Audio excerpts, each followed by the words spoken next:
नमस्कार बंधुरा तोमरा सबाई केमन आछो। आशा करी सकले खूबी भालो आछो। पम्पा सिम्पल कुके सबाइके स्वागत। आज के आमी तोमादेर संगे दारुण टेस्टी एक जलखाबारेर रेसिपि शेयर करब, जेटा बानाते जेमन सहज खेते किन्तु दारुण लागे, खूबी टेस्टी हय। एकबार हलेओ एई जलखाबार बानिये देखो। रोज रोज एकई जलखाबार खेते भालो लागे ना, तार जोन्नो एकबार एई रेसिपिटा ट्राई करे देखो बंधुरा। आशा करछि तोमादेरो खूबी भालो लागबे। संगे एक स्पेशल चाटनिओ बानिये देखाबो, तोमरा किन्तु पुरो भिडियोटा देखते थाको और कोथाओ स्किप करो ना बंधुरा। स्किप करले किन्तु बुझतेई पारबे ना आमी किभाबे रेसिपिटा बानालाम। और आमी बंधुदेर काछे एकटाई अनुरोध करब, रेसिपिटा सम्पूर्ण देखार और एक लाइक करे देबे प्लिज बंधुरा। ताहले चलो कथा ना बाड़िये रेसिपिटा चट जल्दी शुरू करी। এই রেসিপিটি বানানোর জন্য আমি তোমাদের দেখাই। দেখো বন্ধুরা, এখানে আগে থেকে আমি চালটা ভিজিয়ে রেখেছিলাম। প্রায় 3 ঘন্টার মতো চালটা ভিজিয়ে রেখেছি। চালটা খুব সুন্দর করেই ভিজে গেছে। আর এখানে যে চালটা ব্যবহার করেছি, আমরা যে রোজকার ভাতটা খাই সেই ভাতের চালই আমি ভিজিয়ে রেখেছি। একটা মাঝারি সাইজের মাপ ধরে 1 বাটি চাল। তোমরা তোমাদের পরিমাণ মতো চালটা নিয়ে নিবে। আমি এই বাটির মাপ ধরেই 1 বাটি চাল নিয়েছিলাম। এখন কিন্তু চালটা খুব সুন্দর করে ভিজে গেছে। চালটা আমি জল ঝরিয়ে তুলে নিচ্ছি মিক্সিং জারের মধ্যে। এবার কিছুটা জল দিয়ে চালটাকে একদম মিহিভাবে পেস্ট করে আনবো। চালটা এবার খুব সুন্দর করেই পেস্ট করে এনেছি। একদম কিন্তু মিহিভাবেই পেস্ট করতে হবে, ঠিক এইভাবে। তারপরে গ্যাসে একটা ফ্রাইং প্যান বসিয়ে দিয়েছি। প্যানের মধ্যে দিয়ে দিচ্ছি 2 চামচ বেটে রাখা চাল। তারপরে সেই বাটা চালের সঙ্গে দিয়ে দিচ্ছি 1 কাপ জল। গ্যাসের ফ্লেমটা একদম লোতে রেখে জলের সঙ্গে চালটা কিন্তু ভালো করে মিশিয়ে নিতে হবে প্রথমে। তারপরে গ্যাসের ফ্লেমটা আমি মিডিয়াম টু লোয়ের মাঝখানে রেখে দিয়েছি। আর এটাকে ভালো করে কিন্তু রান্না করে নিতে হবে একটা ডোর মতো করে। আর অনবরত কিন্তু বন্ধুরা এইভাবে নাড়াচাড়া করতে হবে, না হলে কিন্তু তলায় ধরে যেতে পারে। এইভাবে অনবরত নাড়াচাড়া করছি আমি। আর সুন্দর একটা ডোর মতো করে রেডি করে নেব। দেখো বন্ধুরা, ফুটতে শুরু করেছে। আর এটা করতে কিন্তু খুব বেশি সময় লাগে না, অল্প সময়ের মধ্যেই কিন্তু হয়ে যায়। অনবরত নাড়াচাড়া করে এটাকে একটু শক্ত ব্যাটারের মতো করে বানিয়ে নিতে হবে। তো দেখো বন্ধুরা, আমি কিন্তু অনবরত নাড়াচাড়া করে এটাকে কিন্তু একটা শক্ত ব্যাটারের মতো করে রেডি করে নিয়েছি। এটা প্রায় কিন্তু আমার হয়ে এসছে। আর এখন কিন্তু গ্যাসের ফ্লেমটা আমি একদম লোতে করে দিয়েছি। এটা আমার এখানে রান্না করা হয়ে গেছে। ঠিক এইভাবেই রান্না করে নিতে হবে, এর থেকে বেশি আর শক্ত করব না। ঠিক এইভাবেই রান্না করে নিয়েছি। তারপরে এটাকে কিছুক্ষণ আমি ঠান্ডা করে নেব। এই অবস্থায় রেখে দিচ্ছি। 4-5 মিনিট পর আবারও ফিরে এলাম বন্ধুরা। এখানে যে বাকি যে চালের পেস্টটা ছিল, তার মধ্যে রান্না করে রাখা যে চালের ব্যাটারটা, সেটা কিন্তু এর মধ্যে এবার দিয়ে দেবো। আর এখন কিন্তু এটা পুরোপুরি ঠান্ডা হয়ে গেছে আর এইভাবে হয়ে গেছে। আমি এবার পুরোটাই এর মধ্যে দিয়ে দিলাম। এবার দিয়ে দিচ্ছি এর মধ্যে কোরানো নারকেল কিছুটা পরিমাণ। তো বন্ধুরা, এই রেসিপিতে নারকেলটা দিলে এত ভালো টেস্ট হয় বলে বোঝাতে পারবো না। তোমরা হাতের কাছে নারকেল থাকলে অবশ্যই কিন্তু দিয়ে দেখবে, খুবই টেস্টি হয়। আর আজকের রেসিপিটা এতটাই টেস্টি হয়, একবার বানিয়ে খেলে বারে বারে কিন্তু বানাতে ইচ্ছে করবে। এখানে প্রায় 4 টেবিল চামচ মতো আমি নারকেল কোরানো দিয়েছি। পরিমাণটা একটু বেশি কম থাকলে কোনো অসুবিধা নেই, টেস্ট কিন্তু খুবই ভালো আসে একটু বেশি থাকলেও। এবার দেখো বন্ধুরা, দিয়ে দিচ্ছি রান্না করা ভাত।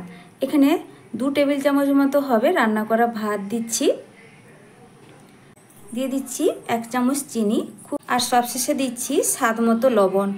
তারপরে এর সঙ্গে দিয়ে দিচ্ছি সামান্য একটু জল আবারও দিয়ে আবারও ঢাকা লাগিয়ে এটাকে একদম স্মুথ পেস্ট বানিয়ে আনবো। তো বন্ধুরা, এটাকে সুন্দর একটা পেস্ট করে নিয়ে চলে এলাম। একদম কিন্তু এখানে একটা মসৃণ পেস্ট হবে, এর মধ্যে যেন কোনো রকম দানা ভাব না থাকে। খুব সুন্দর করেই কিন্তু আমি এখানে পেস্টটা করে নিয়েছি, দেখে নিশ্চয়ই বুঝতেই পারছো। তারপরে এখানে একটা বড় পাত্র নিয়েছি। বড় পাত্রের মধ্যে আমি এই পেস্টটা ঢেলে দেব।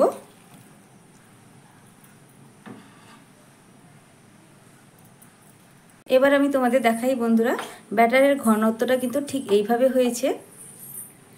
তারপরে আমি হাতের সাহায্যে এটা একটু ফেটিয়ে নেব। হাতটা ভালো করে ধুয়ে পরিষ্কার করে নিয়েছি।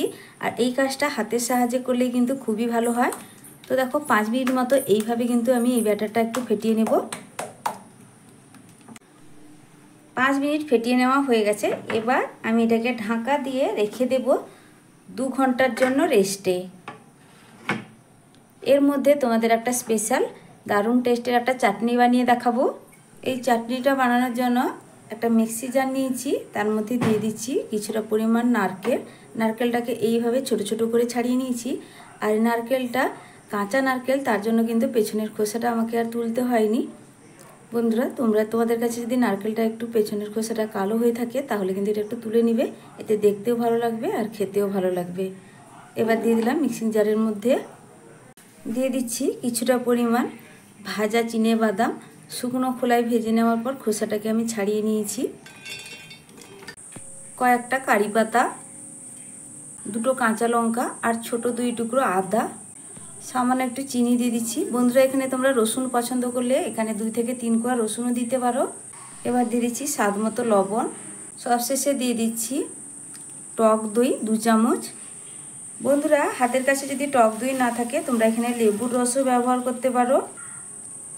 আর দিয়ে দিচ্ছি কিছুটা পরিমাণ জল। জলটা এখানে খুব বেশি দেওয়া যাবে না, চাটনির ঘনত্ব অনুপাতেই কিন্তু এখানে জলটা দিতে হবে। এবার ঢাকনা লাগিয়ে এটাকে সুন্দর একটা পেস্ট করে আনছি। চাটনিটা এখানে পুরোপুরি রেডি হয়ে গেছে। দেখো বন্ধুরা, ঠিক এইভাবেই কিন্তু আমি বেটে এনেছি একদম সুন্দর একটা পেস্ট। তারপরে এটাকে একটা বাটির মধ্যে ঢেলে নেব। এবার দেখো বন্ধুরা, চাটনির মধ্যে একটা তড়কা দেব, এতে চাটনিটা আরও ভীষণ ভালো টেস্ট হবে। তার জন্য এখানে একটা আমি তড়কা প্যানটা ভালো করে গরম করে নিয়েছি। গরম করে নেওয়ার পর এর মধ্যে দিয়ে দিচ্ছি সর্ষের তেল 1 চামচ মতো। তার মধ্যে দিয়ে দিচ্ছি একটা শুকনো লঙ্কা 2 টুকরো করে নিয়েছি। সঙ্গে দিয়ে দিব সামান্য একটু কালো সর্ষে। এবার দিয়ে দিচ্ছি এর মধ্যে কয়েকটা কারি পাতা। এবার এই তড়কাটা এই চাটনির মধ্যে ঢেলে দিচ্ছি। কত সুন্দর ঝটপট আর ভীষণ টেস্টি চাটনিটা রেডি করে ফেললাম বন্ধুরা। আজকে যে রেসিপিটা বানাতে চলেছি সেটার সঙ্গে এই চাটনিটা খেতে কিন্তু দুর্দান্ত লাগে। আর এটা ইডলি ধোসা যে কোনো কিছুর সঙ্গে কিন্তু এই চাটনিটা তোমরা একবার বানিয়ে খেয়ে দেখবে, আশা করছি খুবই ভালো লাগবে। খুবই টেস্টি চাটনি এটা। তো এবার এটাকে আমি সাইডে সরিয়ে রেখে দিচ্ছি। 2 ঘন্টার পর ফিরে এলাম। এবার ঢাকনাটা সরিয়ে নিচ্ছি। এবার তোমাদের দেখাই বন্ধুরা ব্যাটারের ঘনত্বটা এখন ঠিক কিভাবে আছে। তো দেখো বন্ধুরা, ব্যাটারের ঘনত্বটা ঠিক এইভাবেই আছে। এবার এই হাতলের সাহায্যে ভালো করে আবারও একটু মিশিয়ে নিচ্ছি। তো আমি এখানে আর জলের ব্যবহার করব না। তোমাদের যদি খুব বেশি ঘন মনে হয় তাহলে কিন্তু এখন একটু জলের ব্যবহার করতে পারো। দিয়ে দিচ্ছি চা চামচের 3 ভাগের 1 ভাগ বেকিং পাউডার। আর দিয়ে দিচ্ছি তার অর্ধেক পরিমাণ বেকিং সোডা। এবার আবারও ভালো করে একটু বেকিং পাউডার আর বেকিং সোডাটা মিশিয়ে নেব।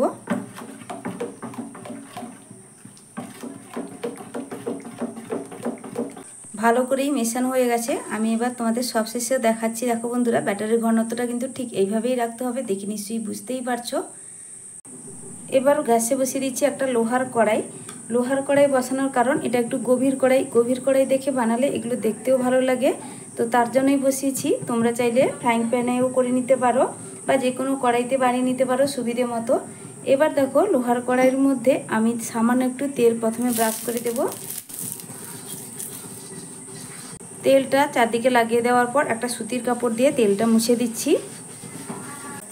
তারপরে কড়াইয়ের মধ্যে দিয়ে দিচ্ছি এখানে 1 হাতা ব্যাটার, ঠিক মাঝখান বরাবর আর একটু সামান্য দিয়ে দিলাম। তারপরে কড়াইয়ের 2 সাইডে হাতল ধরে এইভাবে একটু ঘুরিয়ে নেব।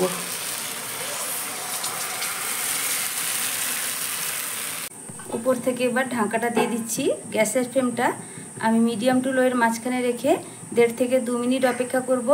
আমি এবার 2 মিনিটের পরে ঢাকনাটা তুলে নিচ্ছি। দেখো বন্ধুরা, তোমাদের এবার দেখাই, সাইডটা কিন্তু আপনা আপনিই ছেড়ে যাচ্ছে, দেখে নিশ্চয়ই বুঝতেই পারছো। আর যেহেতু এটা প্রথম বানালাম, একটু এই সাইডটা ছেড়ে গেল, এরপর থেকে কিন্তু বানাতে কোনো রকম অসুবিধা হবে না। আমি এবার এটাকে তুলে নিচ্ছি।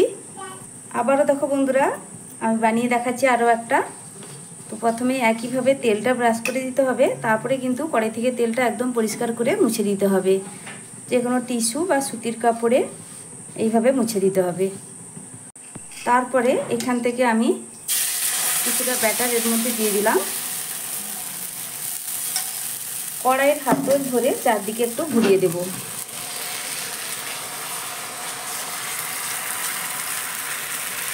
ঠিক এইভাবে ঘুরিয়ে নেওয়ার পর কড়াইটা আবার বসিয়ে দিয়েছি। তারপরে উপর থেকে আমি ঢাকা দিয়ে দেবো 1.5 থেকে 2 মিনিটের জন্য। 2 মিনিটের পর আবারও ঢাকাটা খুলছি। দেখো বন্ধুরা, এটাও কিন্তু হয়ে গেছে, দেখে নিশ্চয়ই বুঝতেই পারছো। এবার সাইডটা আমি ছাড়িয়ে নেব।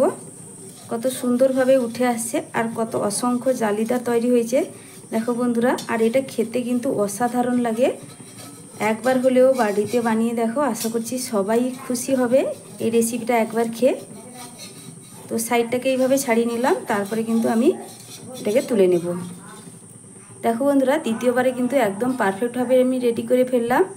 এইভাবে সবগুলো বানিয়ে নিচ্ছি, তারপরেই ফিরে আসবো। জলখাবারগুলো রেডি করে নেওয়ার পর তারপর কয়েকটা আমি প্লেটের মধ্যে নিয়ে নিয়েছি। দেখো বন্ধুরা, দেখতে কতটা লোভনীয় লাগছে। আর এগুলো কিন্তু অসংখ্য জালিদার হয়, দেখে নিশ্চয়ই বুঝতেই পারছো। আর সাইডগুলো ভীষণই ক্রিপসি হয়, খেতে কিন্তু দুর্দান্ত লাগে। একই একই জলখাবার না বানিয়ে একবার হলেও এই রেসিপিটা বানিয়ে দেখো, খুবই ভালো লাগবে খেতে। দারুণ টেস্টের এই জলখাবারটা আমি বানিয়ে নিয়েছি। আর এই রেসিপিটা আমার বাড়ির সবাই ভীষণই পছন্দ করেছে, এটা খুবই টেস্টি। আর এই চাটনিটার সঙ্গে খেতে তো দুর্দান্ত লাগে বন্ধুরা।